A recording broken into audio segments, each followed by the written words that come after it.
대조법을 쓰고 있다고 말씀을 드렸습니다. 미가 그 전체 상황과 배경은 나라가 멸망 직전에 있습니다. 아수르라는 나라에 의해서 북이스라엘은 이미 끝장이 나버렸고 바벨론 신흥 대국이 성장하고 있으며 머지않아서 바벨론에 의해서 나라가 망할 것입니다.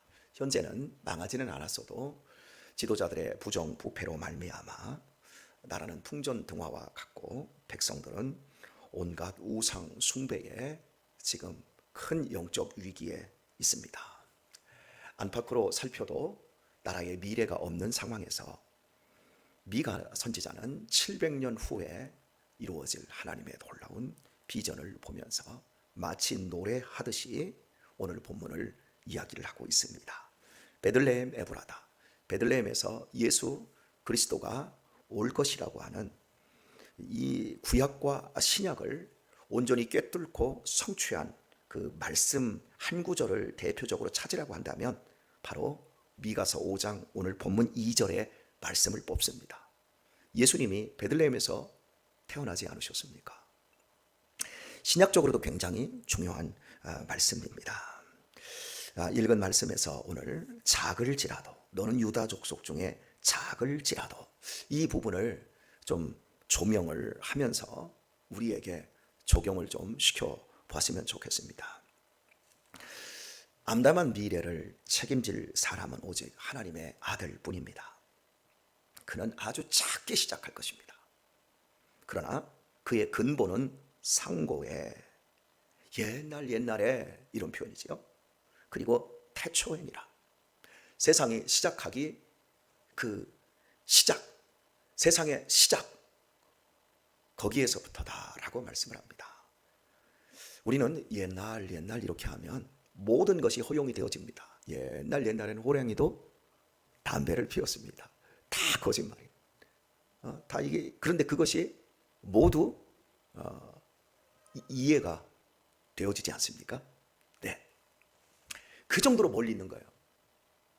하나님이 우리 인간의 미래를 책임질 그 일이 이 땅에서 호랑이도 담배 핀다라고 하는 그 시절이라고 하면 다 믿어버릴 그때부터 시작되었다라는 거예요. 이걸 바울 사도는 만세전에 그리스도 예수 안에서 우리를 택하시고 이렇게 또 표현을 해요. 요한복음에 들어가 보면 태초에 똑같은 말씀입니다. 오늘 본문과 태초에 말씀이 계시니라. 세상이 창조되기 전에 이미 말씀이 계셨어요. 그런데 이 말씀이 하나님과 함께 계셨으니, 말씀이 하나님과 함께 계셨어요. 뿐만 아니라 이 말씀은 곧 하나님이시라 말해요. 말씀으로 계셨던 그 하나님이 베들레헴이라고 하는 작은 동네에 인간의 몸을 입고 오셔서 인간들의 암담한 미래를 책임진다는 겁니다. 인간에게 많은 문제들이 있어요. 살다 보면 병이 생깁니다.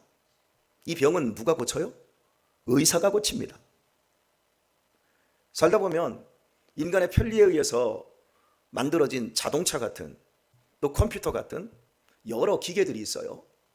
이런 것들 고장나면 누가 고쳐요? 하나님이 고치나요? 여러분 기도하나요? 우리가 사람이 고쳐요. 기술자가 고쳐요. 집이 필요하면 건축자에 의해서 집이 지어집니다. 도시계획이 이루어지고 거기에 도시가 건설되는 그런 장면들을 한번 보세요. 인간들이 얼마나 엄청난 일들을 하고 있는지. 이 고덕 지금 도시라고 하는 곳이 율포리 아니었습니까? 소사벌 거기 다 논밭 아니었습니까? 그런데 도시 계획이 발표가 되고 한 10년 정도 되니까 완전히 별천지 신천지가 딱 펼쳐지지 않습니까? 이런 건 다 인간이 할 수 있어요. 하지만 인간이 할 수 없는 아주 고질적인 인간의 전체 운명을 갈라버리는 어마어마한 문제가 있어요. 그것은 죄입니다.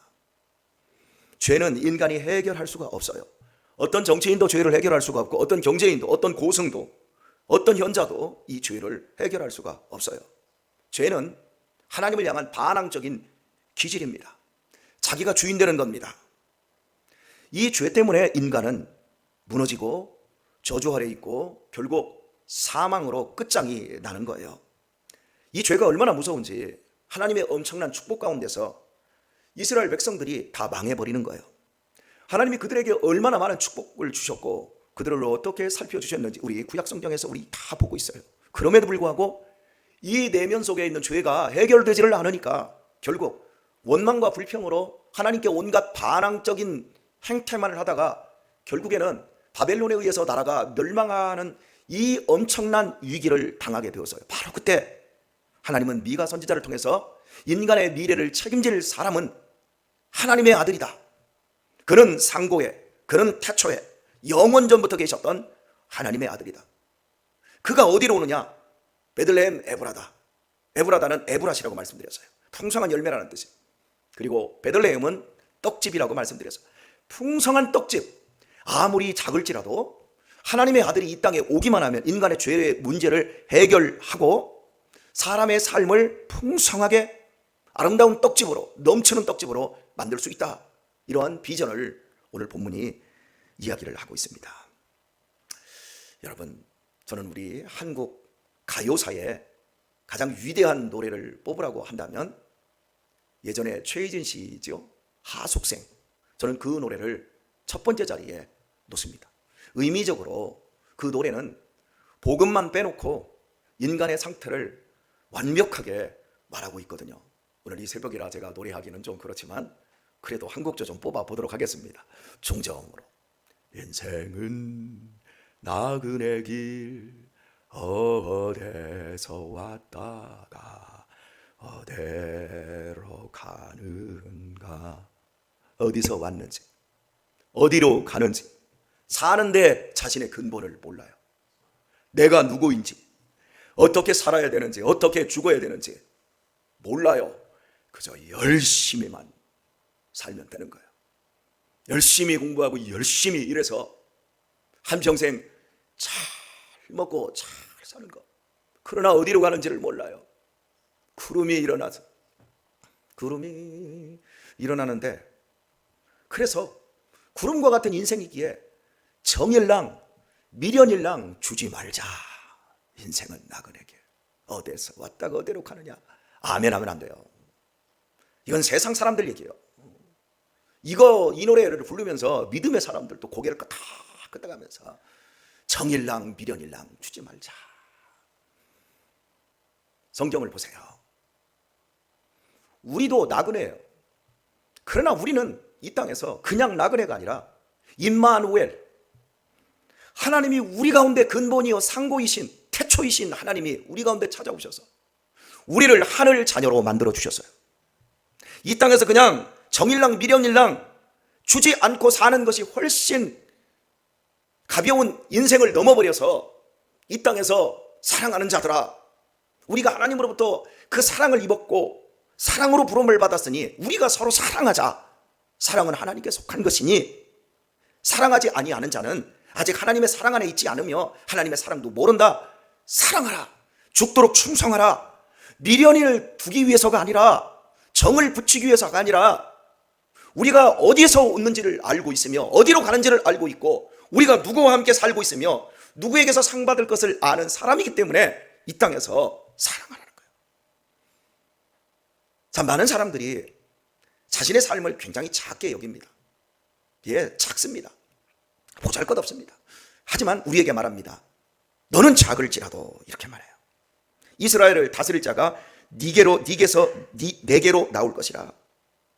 나를 통치하고 나를 이끌어 주실 그분이 내 작은 삶 속에서 역사하신다고 말씀하고 있는 거예요. 여러분의 삶이 보잘것없어요. 제 삶도 보잘것없어요. 그러나 우리를 통치하시는 분은 영원전부터 영원까지 계시는 하나님의 아들이십니다. 그분이 지금 우리를 주장하고 계세요. 내 주인이 누구신가 보세요. 내 인생의 목표가 어디 있습니까? 살아도 주를 위하여 죽어도 주를 위하여 죽습니까? 내 인생에 있어서 보잘것없는 인생이지만 내 꿈이 하나님의 나라이며 내가 교회를 향한 그 마음들, 그리고 저 죽어가는 사람들에 대한 안타까움으로 지금 우리의 오늘을 살아가고 있는 현재의 이 삶의 내면들, 삶의 중심을 한번 살펴보십시오. 가만히 생각해 보세요. 내 인생의 최고의 관심은 어디 있습니까? 저는요, 두말할 것 없어요. 교회밖에 없어요. 제 인생의 최고의 관심은 교회입니다. 우리 자녀들보다 최고의 관심은 교회에 있어요. 왜? 교회만큼 아름답고, 교회만큼 내 인생에 보람이 없고, 교회만큼 내 인생에 정을 붙이고, 교회만큼 내 인생에 미련 없이 사랑해 본 것이 지금까지 없는 것 같아요. 저는 앞으로도 그럴 것 같아요. 왜? 영원전부터 나를 향한 그 사랑을 하나님은 교회를 통해서 일궈내셨고, 또 앞으로도 이 교회를 통해서 주님이 이 땅에 다시 재림하실 때까지 하나님은 그 일을 이루어 나가시기 때문에 그렇습니다. 많은 이 시대에 우리 한국교회가 참 안타깝게 되어져 가고 있는 부분에 있어서 많은 사람들이 오늘 이 본문을 제대로 알지를 못하기 때문에 그래요. 교회에서 너무 작은 교회를 다니면 목사님이 속속들이 자기를 다 알고 성도들끼리도 너무너무 서로 잘 알고 들통나서 불편하다. 게으름을 피울 수도 없고 협조를 안 하면 금방 들통나서 나쁜 교인처럼 되어지고 싸가지 없는 사람처럼 비춰지고, 그래서 이 작은 교회, 이 개척교회, 이런 교회는 싫어. 큰 교회에 가서 아무도 모르게 정도 주지 말고 미련도 남길 것도 없어. 그냥 편하게 신앙생활 하면 돼. 그런 사람들은 최희진 씨의 노래에 사로잡혀 있는 거야. 그냥 구름처럼 올라갔다가 그냥 죽어버리는 것만. 하나님이 없는 거예요. 하나님의 약속이 없는 거예요. 너는 작을지라도 네게서 내게로 이스라엘을 다스릴 자가 나온다 그랬는데, 그의 근본된 상고이자 태초이신 하나님의 복음을 온전히 모르는 거예요. 우리의 삶, 남은 인생의 날 동안 최선을 다해서 살아야 합니다. 여러분, 제가 참 안타까운 건 코로나가 끝날 무렵 작년 초부터 우리 남수원 노예에 임직식이 엄청나게 많아졌다는 거예요. 왜? 코로나 때 임직식을 거의 못했잖아요. 그러니까 임직식이 굉장히 많아지는 거예요. 지금 뭐 이번 달에도 이 가까이 있는 교회가 장로를 3명을 세우고 권사님을 한 30분을 세우고 또 안수 집사님도 한 뭐 10명 정도 이렇게 세워요.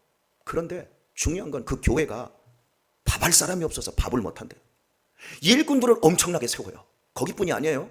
지난달에도 또 장로 2명 세우고 권사님 한 30명 세우고, 그런 교회들이, 그 교회 역시도 밥을 못 하고 있는 거예요. 성도가 한 500명 모이는데 사모님이 주일 점심을 떡이라도 준비하고, 사모님이 스트레스 어마어마하게 받아요. 심각한 상황. 여러분, 인생은 나그네인데, 흘러가는 나그네, 그냥 이 땅에서 정도 주지 않고 미련도 주지. 왜 일꾼을 세워요? 근본적으로 일꾼이, 이 땅에서 하나님의 일꾼이 세워지는 이유는 죽도록 충성하기 위해서요. 누구를 위해? 하나님의 교회를 위해서. 그래서 집사라는 이름을 하나님이 붙이시고, 그리고 더 뜨겁게 일하라고 권사를 세우시고, 서리 집사는 준 직원이에요. 그래서 안수 집사님들은 세우는 이유는 정직원이에요. 죽도록 충성을 하고. 그런데 않는 거예요. 여러분, 교회에서 제일 쉬운 게 뭐예요? 사역 중에 청소하고 밥하는 거 아닌가요? 그런데 그거조차 하지를 않는 거예요. 성탄에서 가장 큰 교회 아예 식사 안 해요. 셀별로 해라. 셀장들이 다 지치지요. 이제 안 해요. 그럼 우리가 교회에서 뭘 경험할 거예요? 우리 애들이 교회에서 뭘 경험할 거예요? 저는 이걸 보면서 너무 마음이 아파요. 나중에 그런 일꾼들 엄청나게 혼날 거예요. 자기만 있는 거죠. 모 목사님이 저한테 이런 얘기를 하더라고요. 내가 차가 한 13년을 타다 보니까 너무 낡았다. 그런데 교인들이 차를 안 바꿔준다. 그래서 기도해. 기도하면 바꿔주시겠지. 그랬더니 얼마 전에 저한테 그 재직회에서 차 사주기로 했어. 차 사주기로 재직회에서 결정이 됐다는 거예요. 뭐 충분히 목사님한테 차 사줄 수 있는 그런 교회인데 13년 동안 막 다 썩은 걸 타고 다닌 거예요.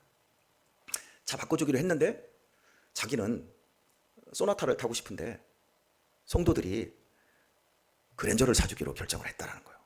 그래서 저한테 그 얘기를 하더라고요. 그러면서 자기는 소나타를 타고 싶었는데 소나타만 타도 감사한데 그랜저를 사준다고 하니까 마음이 그랜저로 다 가버리더라는 거예요. 그래서 또 성도들이 그랜저를 사준다고 하니까 본인이 마음이 거기로 가서 그래도 저한테 이제 얘기를 한 거예요. 그래서 제가 아이고 참 교인들 후덕하고 좋네. 목사님 그러면 아반떼 사. 그랬더니 얼굴색이 확 변해버려. 그래서 아니 나는 지금 물어본 게 그랜저를 내가 타고 싶은 마음 때문에 좀 지지받고 싶어서 또 명분을 좀 세워달라 이렇게 거예요. 이것 때문에 물어본 건데 아니 거기서 소나타보다도 안 좋은 차를 타라고 하는 게 뭔 말이에요? 이제 이런 식으로 이제 저한테 물어요. 그래서 명분 좋아하지 마. 명분 따지고 하다 보면 나중에 당신 명분에 걸려. 그냥 살아. 우리는 좀 불편하게 살아도 돼. 우리는 조금 안 좋은 차 타도 돼. 우리는 세상에서 좋은 차 타고 넓은 집, 명품으로 치장하는 걸 가지고 경쟁하는 사람이 아니라 우리는 예수 그리스도로 말미암아 이 땅에 사명을 위해 보냄을 받은 사람들이야. 그 사명만 잘 감당하고 가면 우리의 상은 천국에 있어. 그러니까 나처럼 그냥 월세 살아. 그리고 목사님, 아반떼 타도 내 차보다 좋아. 나는 엑셀이요. 그렇게 얘기했는데 목사님이 고맙습니다 하지 않고 그냥 말아버리더라고요. 그러더니 그랜저를 바꿨어요. 쉽지 않아요. 자기를 버리고 자기를 내려놓고 자기를 죽이는 게 쉬운 게 아니에요. 사람이 안에 있는 기질, 내가 높아지고 나를 더 멋있게 보이는 일이라고 하면 이 세상에 온갖 것들 다 끌어모을 수 있는 것이 그게 사람이에요. 우리 좀 불편하게 살도록 하십시다. 우리 좀 이 땅에서 좀 힘들게 살도록 하십시다. 왜? 우리는 그냥 나그네가 아니에요. 순례자예요. 저는 30대를 순례해 왔고 20대를 순례해 왔고 40대를 순례해 왔어요. 제가 순례해온 제 인생의 삶 속에서 미련 없어요. 그러나 정은 엄청 줬어요. 배신도 당하고 슬픔도 당하고 아픔도 있었지만 정을 주었어요. 그리고 후회가 없어요. 제 50대도 저는 그렇게 지금 살고 있어요. 앞으로도 그럴 거예요. 여러분, 쓸데없는 거에 천착하지 마세요. 하나님이 큰 거 주시면 나누세요. 큰 거 주시면 더 크게 만들려고 하는 그 생각들, 하나님이 우리에게 조금 더 여유로운 시간들, 풍성한 시간들을 하나님이 우리에게 여러 가지 것들을 허락하시면 그거 가지고 죽도록 충성할 수 있는 지혜로 우리의 인생을 바꿔나가셔야 합니다. 우리가 작은 인생이라 할지라도 내 작은 것들을 나눌 때 영원부터 영원까지 우리를 통치하시고 다스리시는 하나님의 능력과 은혜가 분명히 우리의 삶 속에서 열매 맺게 되어집니다. 말씀 맺겠습니다. 토끼와 거북이가 달리기 경주를 했습니다. 누가 이겼지요? 다 아는 얘기지요. 우리나라 동화인데 이걸 미국에서 어떤 교수가 학생들을, 어린이들을 대상으로 이제 실험을 하기 위해서 한국의 토끼와 거북이의 경주를 이야기를 했더니 한 어린이가 손을 번쩍 들고 이렇게 말합니다. 코리안 푸리시. 코리안 바보예요, 바보. 물속에서는 거북이가 제일 빠르고요. 밖에 나오면 거북이는요 느려 터져요. 그런데요 토끼가 밖에서 아무리 빨라도요 물속에 들어가면 죽어요. 아니 왜 물속에서 빠른, 물속에서 일반적으로 사는 거북이와 이걸 밖에서, 물 밖에서 경주를 시켜요? 당연히 거북이가 이기지요. 그리고 그런 거짓말이 어디 있어요? 무슨 토끼가 잠을 자요? 토끼 잠 안 자요. 토끼 잠자는 거 봤어요? 눈 빨간해가지고. 여러분, 비교 자체가 안 되는 거예요. 세상 사람들과 우리가 똑같다고 여기지 마세요. 그들과 우리가 똑같다고 여기니까 자꾸 경쟁하는 거예요. 너 학교 어디 나왔니? 우리 자식이 내가 공부시켜서 좋은 상위학교 보내면 어깨 다 힘주고. 너 몇 평 사니? 너 집 몇 개 있니? 너 부동산은 뭐가 있니? 너 주식은 얼마 있니? 너 연봉이 얼마 받니? 자꾸 이런 것 가지고 경주하는 거죠. 거북이와 토끼는 비교 자체가 안 되는 거예요. 근데 우리는 자꾸 하려고 그래요. 하지 마세요. 경쟁하지 마세요. 하나님의 이름이 뭐예요? 나는 나다. 하나님의 이름이 뭐예요? 나는 여호와니라. 스스로 있는 자 아니라 나는 나다. 나는 나대로 사세요. 자꾸 비교하지 마세요. 자괴감 갖지 마세요. 주님은 분명히 말합니다. 너는 작을지라도, 넌 작지만 베들레헴 에브라다. 풍성한 열매를 맺어가고 있는 너는 떡집과 같은 존재야. 세상 사람들에게 생명의 떡을 나누어주는 풍성한 열매를 너는 맺어야 될 사람이야. 우리의 마지막 순간까지. 여기 계신 58 개띠가 제일 많으니까 58 개띠는 최소한 75세에 은퇴한다고 생각하고, 아멘. 그때까지 죽도록 충성하십시오. 아멘들을 안 하시네. 그럼 80까지. 죄송해요. 내가 80까지는 하시려고 그랬구나. 사명 있는 자는 죽지 않습니다. 아시죠? 저 여러분 제 건강을 위해서, 너 건강 별로 할 필요 없어요. 기도할 필요 없어요. 왜? 하나님이 제 사명이 다 될 때까지는 저 넘어지지도 않을 거고, 저 쓰러지지도 않을 거고, 사명이 있을 때까지는 하나님이 건강하도록 이 자리에 있게 하실 줄 믿어요. 저는. 제가 여러분에게 드리고 싶은 선물이 바로 이거예요. 아이고 저런 목사 만나서 참 징글징글하다. 아이고 언제나 놓는데. 야 황병순, 또 유순녀, 야 김선아, 니네는 언제 일할래?